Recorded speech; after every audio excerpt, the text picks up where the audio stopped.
आता जे जिल्ह्यावरती काम करतात त्यांचं त्याच्यानंतर तालुक्यांवरती, त्याच्यानंतर मग असणारं शहरामधलं असेल, शहरांमधलं मग म्हटलं तर प्रभागामध्ये असेल, आणि जिल्ह्यामध्ये पुन्हा आपण असणारं गेलो तर पंचायत समिती आणि जिल्हा परिषद. त्या त्या कार्यकर्त्यांनी त्याची जर कामं केली नाही तर संघटन वाढत नाही, अशी असणारी परिस्थिती.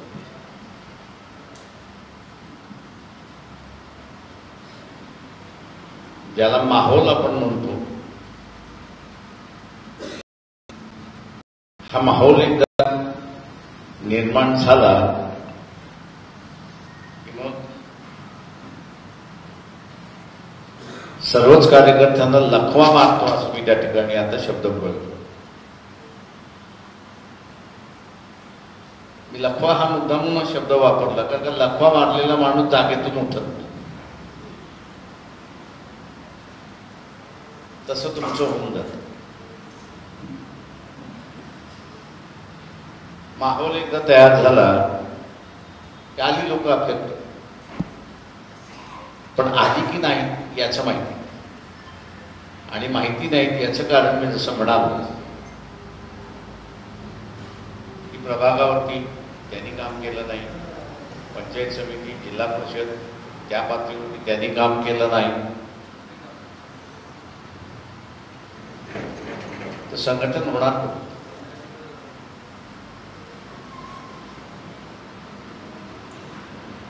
आणि संघटन नसेल तर तिथे उमेदवार तुम्हाला मिळत नाही.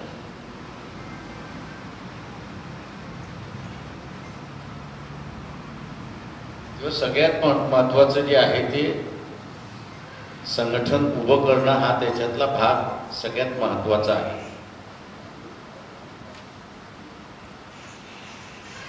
एक भाग. दुसरा भाग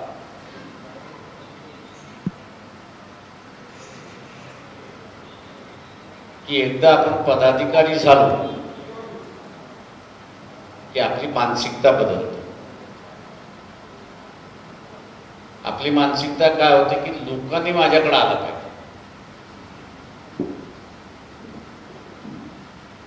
तो कशासाठी? बाजारामध्ये तुम्ही आहात, काँग्रेसवाले आहेत, 2 शिवसेनेवाले आहेत, 1 राष्ट्रवादी आहेत, 2 सेना आहेत आणि भाजप आहे.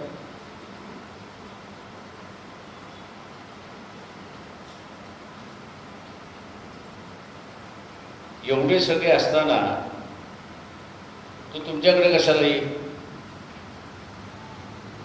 तर हे जे आपल्या मेंदूमध्ये भरलेलं असतं की मी पदाधिकारी झालो म्हणजे राजाच्या गादीवरती बसलो, आणि राजाच्या गादीवरती बसल्यामुळे आता सगळ्या प्रजेने माझ्याकडे आलं पाहिजे. राजेशाही संपलेली आहे, ही लोकशाही. जेव्हा लोकशाहीमध्ये माणसं जोडावी लागतात आणि माणसं जोडायची असतील तर आपल्याला आपलं स्वतःचं नियोजन करावं लागतं. आठवड्याभराचं नियोजन. या आठवड्याभरामध्ये 2 दिवस या 3-4 गावांना मी जाणार.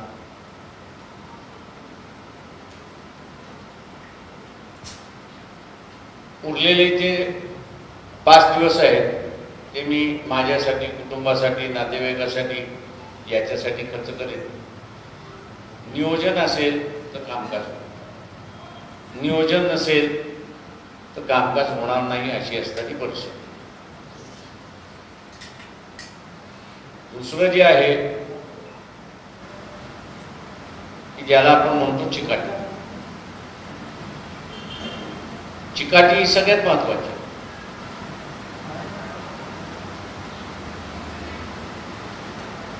चिकाटी जर नसेल तर त्याच्यात सातत्य नाही.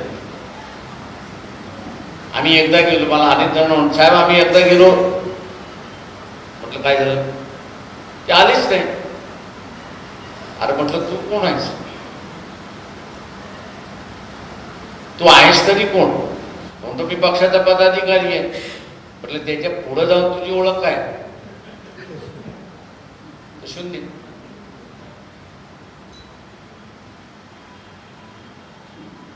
एक लक्षात ठेवलं पाहिजे, संघटनेतला माणूस असेल, तो संघटनेला मानेल, पण तो तुला का मानणार? पदाधिकारी आहेस म्हणून तो मानणार तुला नाही. कार्यकर्त्याने स्वतःला सिद्ध करायचं असतं. आणि सिद्ध काय करायचं असतं की बाबा तू माझ्यावरती विश्वास ठेव, मी तुला चुकीच्या मार्गाने घेऊन जाणार नाही. कार्यकर्त्याने तो विश्वास निर्माण करावा लागतो. आणि कार्यकर्त्याने तो विश्वास निर्माण केला तरच लोक तुमच्या पाठीमागे येतात. आता मी तुम्हाला सरळ सांगितलं की 10 घर आहेत. आता या 10 घराकडून तुम्ही असताना 100 रुपये घेऊन या. तुम्हाला देतील का ते 100 रुपये?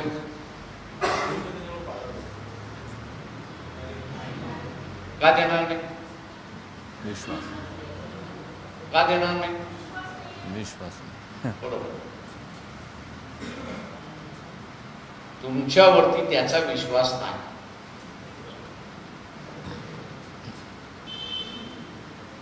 तुमच्यावरती त्याचा विश्वास नाही. तेव्हा कार्यकर्त्यांना विश्वास संपादन करणं ही सगळ्यात मोठी गोष्ट आहे. आणि हा विश्वास निर्माण कोणती होणार तर सातत्य असेल तर. सातत्य हे दाखवून देतं, सातत्य हे त्याच्यामध्ये दाखवून देतं की याला याच्यामध्ये लगन आहे, याला याच्यामध्ये आवड आहे, याला हे करायचं आहे, याला हे करूनच घ्यायचं आहे. सातत्य हे त्या ठिकाणी दाखवतं. आणि सातत्य एकदा दिसलं की मग असताना विश्वास संपादन होतो हे आपण असताना लक्षात. आता मी एक गोष्ट तुम्हाला विचारतो. मागच्या 2 दिवसापूर्वी सोशल मीडियावरती माझी एक पोस्ट होती. कुठली होती?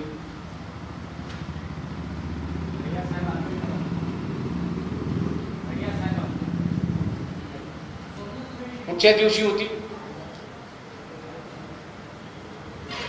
हे मूर्खपणाची जी लक्षणं आहेत, बसा, ही जी मूर्खपणाची लक्षणं जी आहेत ही तुम्हाला विश्वास देणार नाही.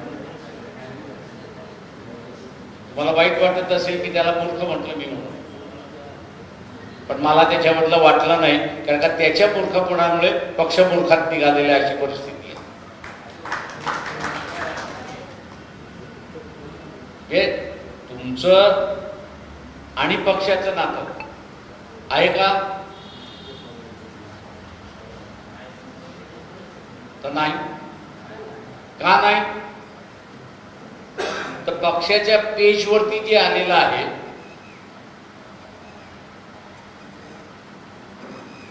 त्याला तुम्ही ढुंकून बघितलेलं नाही. जर तुमची पक्षाची बांधिलकी नसेल तर तो सामान्य माणूस हा म्हणेल याला कशाला विचारा.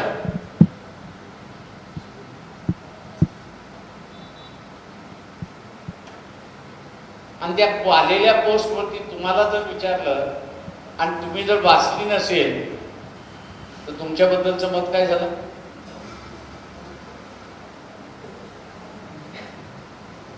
आणि यांच्यासारखं खोटं बोलायला गेला लोक म्हणतील पक्ष येणार आहे.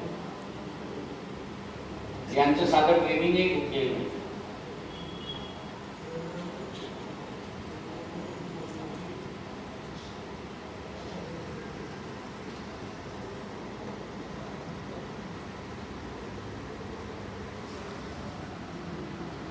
ज्याला निवडणुका ह्या नुसत्या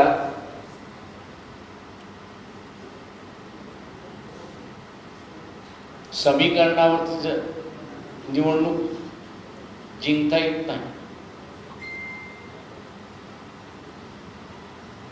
मी एक साधा प्रश्न विचारतो, किती जणांनी विधानसभेमध्ये जो जाहीरनामा केला होता तो वाचला? हातवरती करा. एकच.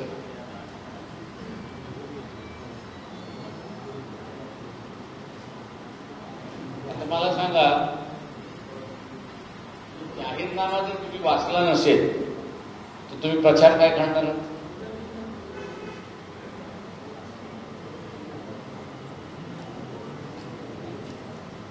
तो जाहीरनामा जर तुम्ही वाचला नसेल तर प्रचार काय करणार?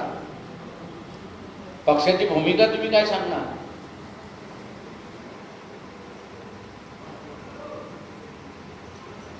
तेव्हा कार्यकर्त्याची दुसरी निशाणी जी आहे तो अपडेट असला पाहिजे.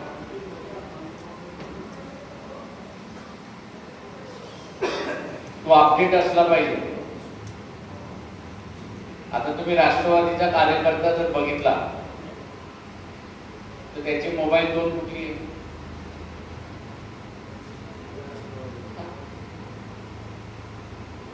कुठली आहे?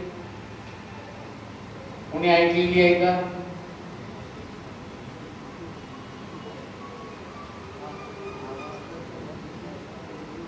कोणी ऐकलेली आहे का?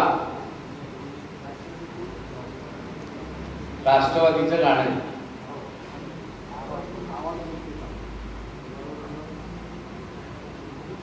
न सांगता तो आपली बांधिलकी सांगून वापरला.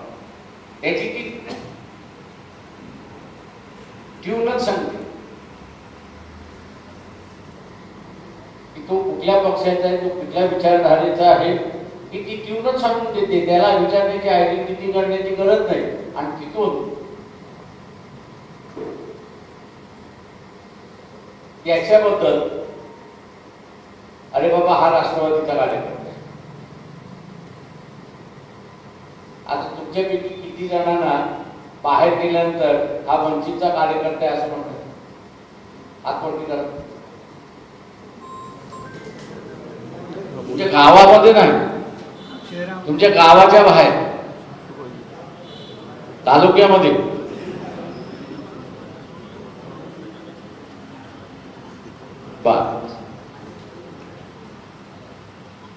ही जोपर्यंत ओळख होत नाही,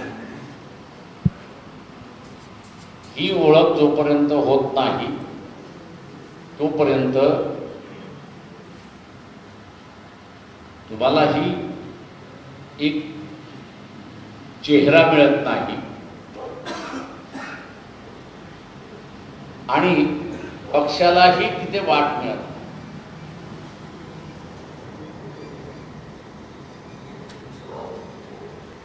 तालुक्यांचा आढावा मला वाटते की 29 आहे. त्या तालुक्यांच्या आढावामधला त्या ठिकाणी कामकाज आपलं चालणार आहे, त्याच्याबद्दल मी काही इथे बोलत नाहीये. परंतु नगरपालिका, महानगरपालिका, जिल्हा परिषद, पंचायत समिती याच्या असणाऱ्या निवडणूक आहे. काही जणांनी जबाबदारी घेतली, त्यांचा असणारा मी स्वागत करतो.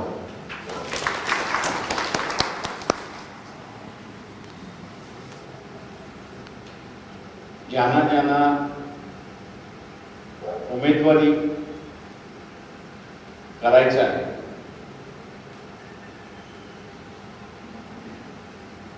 त्यांनी जिल्हाध्यक्ष जे आहेत,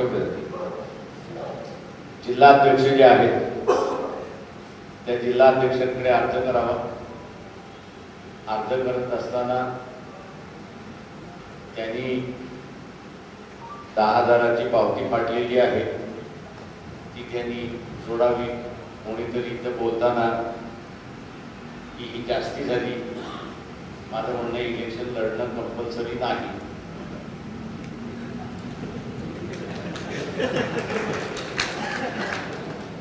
इलेक्शन लढणं हे कंपल्सरी नाही,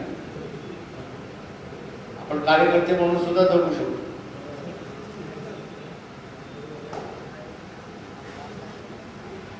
इलेक्शन हे नुसतं इलेक्शनसाठी लढायचं,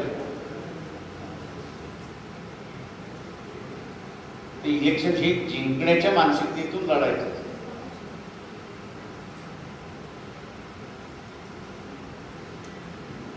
आणि आताच्या ह्याच्यामध्ये तुम्ही आणि लोक असं दोघे यांनी इलेक्शन मागणं करून टाकलं पूर्ण.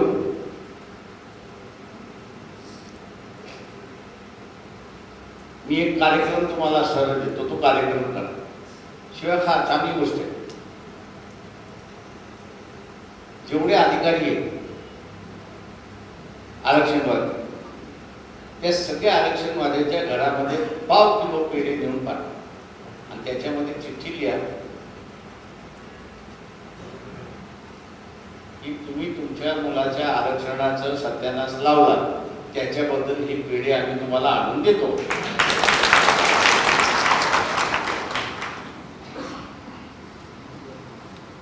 किती करणार? किती जण वाटतील? हात वर करा. आणि ते दुसऱ्या दिवशी वाटप झाल्यानंतर प्रेस कॉन्फरन्स घ्यायची आणि आम्ही असताना या अधिकाऱ्यांना 5 किलो पेढे वाटून आलेलो आहोत. कशासाठी? तर त्यांनी आरक्षण सोडण्याचा निर्णय घेतलाय. तुम्हाला चुकीचा मार्ग वाटत असेल पण झोपी गेलेला जो असतो त्याला जागा करायचं असतं तर त्याला लाथ म्हणून जमत नाही, तर त्याला चटके द्यावे लागतात.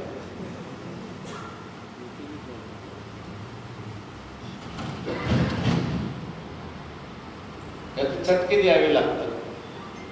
तेव्हा ह्या 5 किलो पेढे म्हणा, बर्फी म्हणा, जे काही आहे त्याच्यातून असताना आपण त्यांना चटके देणार आहोत. जागे झाले आणि जागेवरती आले तर अत्यंत चांगलं आहे. नाही आलं तर आरक्षण गेलं तर मग अजून 1 किलो पेढे वाटतो. आणि कशासाठी? तर तुम्ही आमच्यासाठी जागा मोकळी केली म्हणून अभिनंदन करण्यासाठी.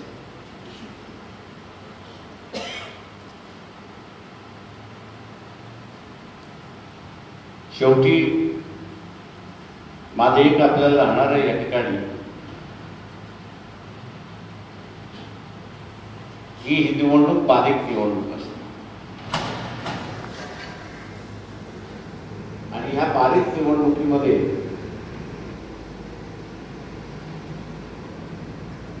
गाव हे तुमचं प्लॅनिंग असतं.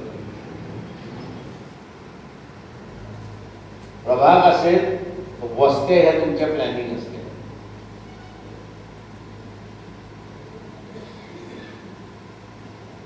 जिल्हा परिषद, पंचायत समिती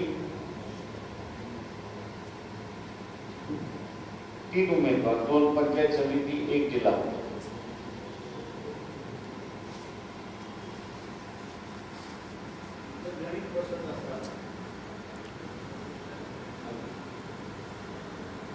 हॅलो, तिथलं गणित बसवत असताना 17,000, 18,000 हे 22,000 इथपर्यंत टोटल मतदान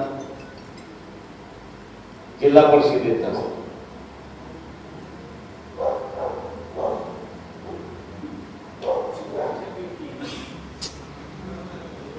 हॅलो हॅलो हॅलो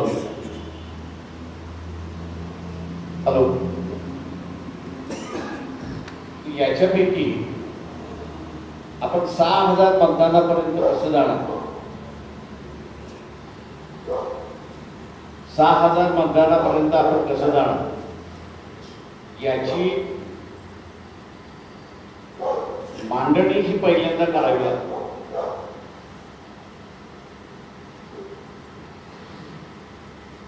आणि ती मांडणी करायची असेल तर मी म्हटलं वस्ती किंवा गाव या दोन पैकी त्या पद्धतीने बारकाईने आपण गेलो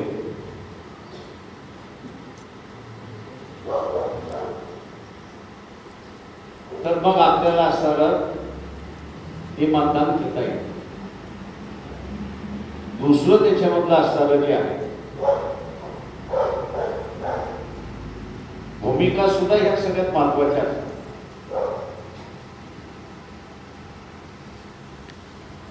वेगवेगळ्या प्रश्नावरची जी भूमिका आहे ती महत्वाची.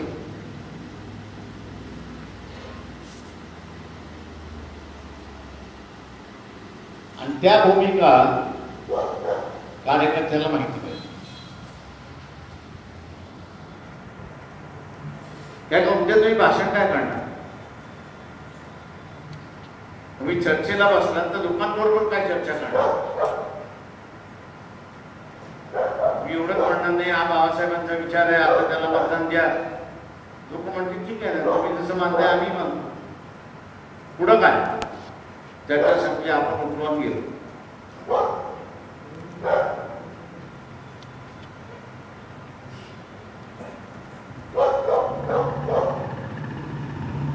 आम्ही येताना गाडीमध्ये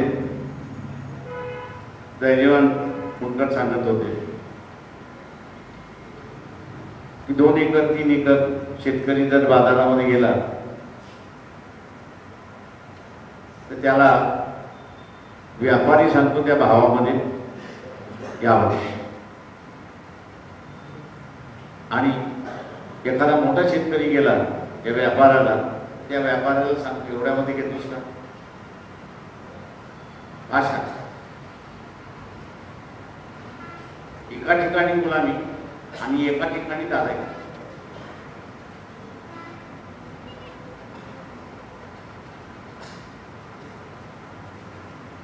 एका ठिकाणी दादागिरी आणि एका ठिकाणी गुलामी. दादागिरीवाला तुमच्याकडे येणार का? अजिबात नाही येणार. गुलामीवाला तुमच्याकडे येऊ शकतो का? येऊ शकतो. तो कुठल्या याच्यावरती येऊ शकतो? तर हमी भावावरती येऊ शकतो, हमी भावाच्या कायद्यावरती येऊ शकतो. त्याला तिथे सर्व तुमची लूट थांबवायची असेल तर जिल्हा परिषदेमध्ये आम्ही ठराव घेतो ना की हमी भावाप्रमाणे इथं कायदा झाला पाहिजे, अन्यथा नाही. जिल्हा परिषद सुद्धा हमी भावाचा कायदा करू शकते एवढं लक्षात घ्या. कारण कृषी हा जिल्हा परिषदेचा सुद्धा विषय आहे. केंद्र शासनाचा निर्णय अंमल करायचा आहे. जिल्हा परिषद सुद्धा त्या ठिकाणी करू शकते. आणि आता जाणीव आणि मार्ग या 2 गोष्टी आहेत. 100 शेतकरी बसलेले आहेत की ज्याच्यामध्ये 80 जण आहेत की त्याला दादागिरी केल्या जाते. एवढ्या याच्यात तू देत घे नाही तर घेऊन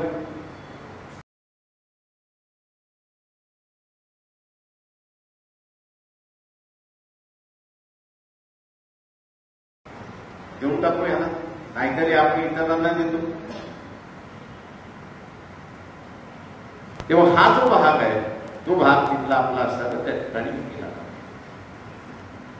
आणि म्हणून जाणीव असणं हे महत्वाचं आहे. त्या विषयाच्या जाणीवा असतील. उद्या समजा तुम्हाला असणारा सनातनवाद्यांची असणारा गाठ झाली आणि त्याचं मत तुम्हाला मिळवायचं आहे. कसं मिळवाल?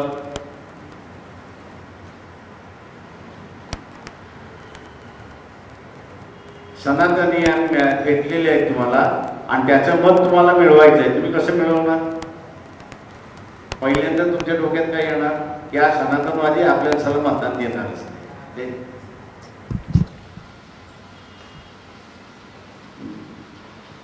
बरोबर आहे. पण तुम्ही जर जाहीरनामा वाचला असता तुम्हाला त्याला काय विचारायचं हे तुम्हाला कळलं असतं.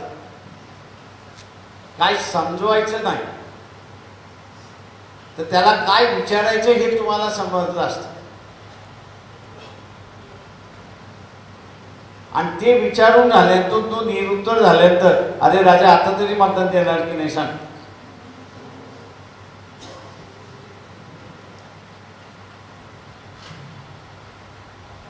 म्हणून भोंदूबाबाचं राजकारण नाही, आनाड्यांचं राजकारण राहिलेलं नाही, निर्बुद्धाचं राजकारण आता राहिलेलं नाही. तुम्हाला राजकारणाचे दोन आधार राहिलेले आहेत, एक भावनात्मक, पण त्या भावनात्मक आधाराला सुद्धा दुसरा जो आधार आहे तो तुम्हाला व त्याला भेडसवणारे प्रश्न आणि त्याच्याकडचं असणारं उत्तर हे जर तुमच्याकडे असेल तर मतदार हा तुमच्याबरोबर येईल असं मी म्हणत नाही, येऊ शकतो. ती परिस्थिती तुम्ही निर्माण करू शकता. आणि म्हणून हे जे आपसातलं भांडण आहे, बडनेरामध्ये मीही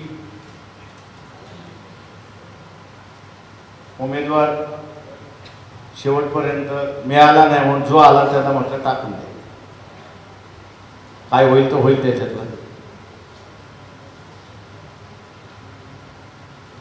आणि हे सगळं कारण असं आहे की जिल्ह्याच्या स्तरावरती आणि त्याच्या खालच्या स्तरावरती ॲक्टिव्हनेस कमी असल्यामुळे,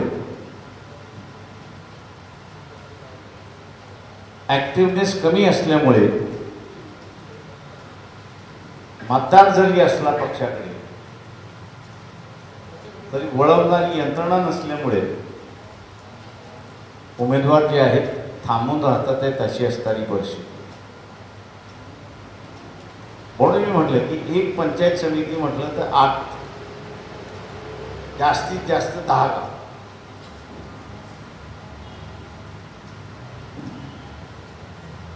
एका दिवसामध्ये सहज 4 गाव होतात, दुसऱ्या 2 दिवसामध्ये 4 गाव होतात, काही 2 गावात पुन्हा कधीतरी घेता येतं.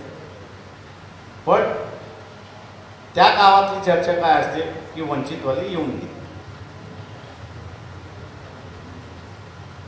ही जी गतिमानता आहे, ही गतिमानता त्या ठिकाणी असते. आणि म्हणून कार्यकर्ते म्हणून आपण असं कामाला लागूया. महाराष्ट्र कमिटी जी आहे ते पदाधिकारी नेमणं आणि हे सगळं त्या ठिकाणी चालू ठेवेल अशी अपेक्षा आहे. एक चंग मानला की जिल्हा परिषद नाही, चंग हा मानला पाहिजे की मी ज्या मतदारसंघामध्ये राहतोय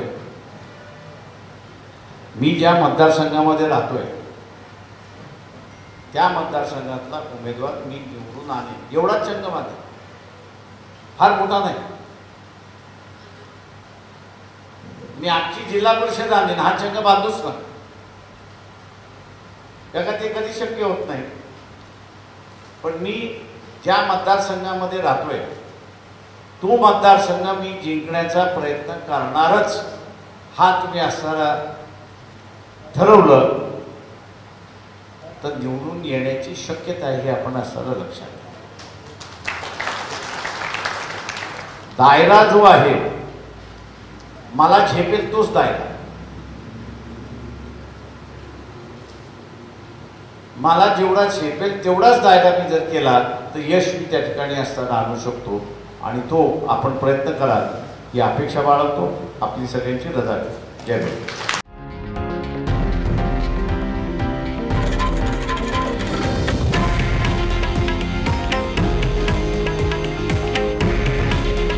हे आहे देशातील नंबर 1 न्यूज नेटवर्क आणि आपण पाहत आहात TV9 मराठी. काळजी तुमची, हित महाराष्ट्राचं.